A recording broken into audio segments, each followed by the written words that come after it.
In 2025, our webinar series brought together a global audience of over 1,000 professionals committed to improving safety and reliability across industrial and manufacturing environments.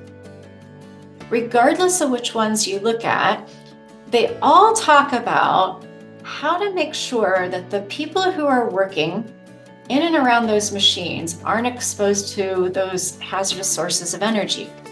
The risk reduction measures in automated storage and retrievals. So they address risk reduction measures to make it safer, right? Mostly for these unexpected startup and hazards within the machines. So a range of these measures that may be considered, and it's not limited to just this list, but these are the most frequently that are used, which are interlocked movable guards. That's kind of the space that we live and breathe in. ISO 14119, what is it?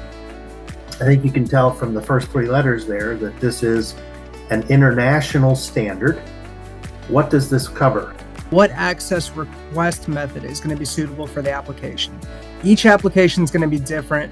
What the authorized personnel is going to need to be doing, what type of PPE they're wearing. All these may be considerations when we're looking at that. Maybe it's a selector switch, an HMI button, or a push button. In 2026, we will continue our commitment to advancing machinery safety and reducing risk through a new series of webinars.